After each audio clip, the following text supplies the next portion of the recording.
Nesse ano de 2025, eu não realizei tudo aquilo que eu tinha me planejado para realizar no início do ano. Mas, com certeza, eu realizei coisas que eu nem imaginava que eu era capaz de realizar. Nesse ano de 2025, eu perdi pessoas muito importantes, algumas para a morte e outras para a vida. Aquelas que eu perdi para a morte é porque cumpriram o seu tempo aqui nessa experiência. E aquelas que eu perdi para a vida é porque cumpriram o seu tempo na minha própria vida. E isso não faz delas menos especiais, só faz delas tão humanas quanto eu. E com a mesma leveza que eu deixei vir, eu deixo ir. E assim como eu perdi algumas pessoas importantes, eu ganhei outras tão especiais quanto. Nesse ano de 2025, eu enfrentei muitos desafios e dificuldades, mas da mesma forma que eu me deparei com todas essas dificuldades, eu pude perceber o tamanho do poder de Deus na minha vida e o tamanho da minha própria força que nem eu mesma conhecia. Esse ano de 2025, eu senti na pele a traição e a injustiça humana, mas, igualmente, eu pude presenciar o poder da justiça divina na minha vida. Nesse ano de 2025, eu não fiz toda a atividade física que eu gostaria de ter feito e que eu costumo fazer normalmente. Mas eu me mantive em movimento mesmo quando um monte de coisas tentava me parar. Nesse ano de 2025, eu não me mantive saudável 100% do tempo como eu gosto de ser. Nesse ano, o meu corpo sentiu o peso do cansaço, da exaustão, da dor, da tristeza e da raiva. E isso não faz de mim uma pessoa mais fraca, apenas mostra a minha humanidade e a minha sensibilidade diante de tanta coisa difícil que eu vivi. E esses sentimentos, como raiva, tristeza, isso faz parte da nossa vida. E crescer não é negar essa nossa parte, mas saber que esses sentimentos, eles têm a sua importância na nossa vida. Mas é não nos deixarmos nos identificar por eles e nem permanecer mais tempo do que o necessário nesses sentimentos tão dolorosos. Nesse ano de 2025, eu pude experienciar situações difíceis, desafiadoras, mas eu descobri habilidades que eu não teria descoberto se eu não tivesse passado por tudo isso. Nesse ano de 2025, eu conduzi muitas pessoas no seu processo de autodesenvolvimento e de cura, mas quem mais se desenvolveu e se curou com tudo isso fui eu mesma. Nesse ano de 2025, eu vivenciei muitas dores, mas eu percebi que aquilo que dói é também aquilo que cura. Mas a cura só chega quando a gente aceita os fatos e a vida exatamente do jeito que são.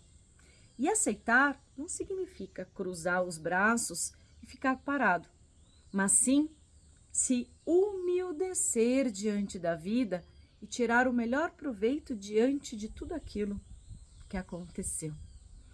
Nesse ano de 2025, eu pude perceber que tomar as rédeas da nossa vida nem sempre significa conduzir a vida para o lado que a gente quer, mas que este cavalo, chamado destino, é muito maior e mais forte que nós. E muitas vezes, tomar as rédeas da vida significa se segurar para não cair e aceitar que às vezes a vida vai nos conduzir por um caminho que a gente nem imaginava. Na hora, a gente não entende, mas lá na frente, a gente vai entender aonde que o destino queria nos levar. E isso não faz de nós pessoas fracas, mas sim nos torna mais humildes. E, como já dizia o nosso mestre Jesus, Bem-aventurados os humildes e mansos, pois deles é o reino dos céus. E humildade significa aceitar aquilo que nós não podemos mudar. É concordar com os fatos que estão fora do nosso controle, mas ainda assim continuar dando o nosso melhor e nos mantermos em movimento. Porque quando a gente dá o nosso melhor e nos mantém em movimento, mesmo nas atribulações, nas dificuldades, a vida invariavelmente vai nos conduzir para um lugar muito melhor. E se a gente souber tirar o melhor proveito de tudo isso, a gente chega lá na frente muito mais fortes, muito mais sábios e muito mais humildes do que antes de passar por tudo isso. E assim, eu encerro este ano de 2025, um ano de energia 9, um ano que veio para levar embora tudo aquilo que tinha que ser encerrado na nossa vida.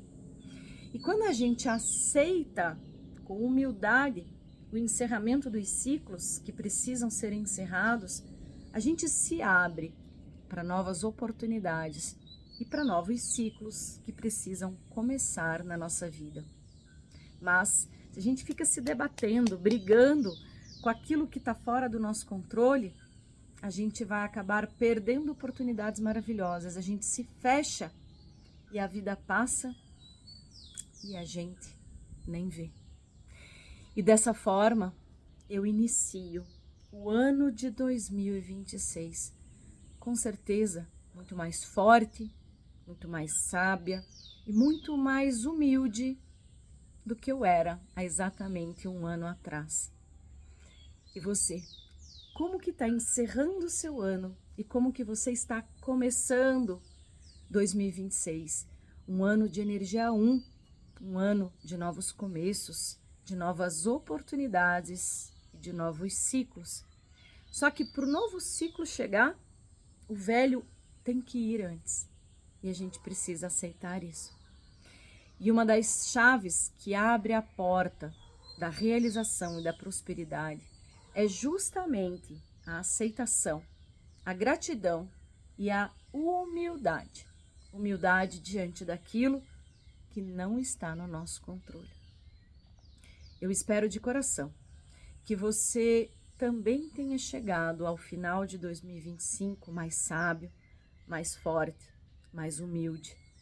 Que você aceite aquilo que não saiu como você imaginava. E que com essa aceitação, com essa gratidão, mesmo pelas coisas difíceis, você se abra para as novas oportunidades que estão para chegar no ano de 2026. Um ano forte, marcado pela energia do número 1, pela energia de Marte e Júpiter, e também pela energia do cavalo na astrologia chinesa. Um ano que promete muitos começos, muitas novidades, muitas oportunidades, mas só para quem estiver em movimento e para quem aceitar o fluxo da vida. Eu desejo que o seu ano seja um ano muito abençoado, que você receba a luz, a paz e a proteção de Deus e que você perceba tudo isso no seu dia a dia, porque tudo isso está aí, à nossa disposição. Que o seu ano seja um ano muito próspero, muito feliz e muito especial. Eu quero agradecer profundamente a cada um de vocês que me acompanhou aqui e principalmente a todos que de alguma forma confiaram em mim, no meu trabalho e me permitiram fazer parte da sua jornada. Que Deus abençoe profundamente vocês, as suas famílias. Um feliz e abençoado ano novo. Um feliz e abençoado ciclo novo.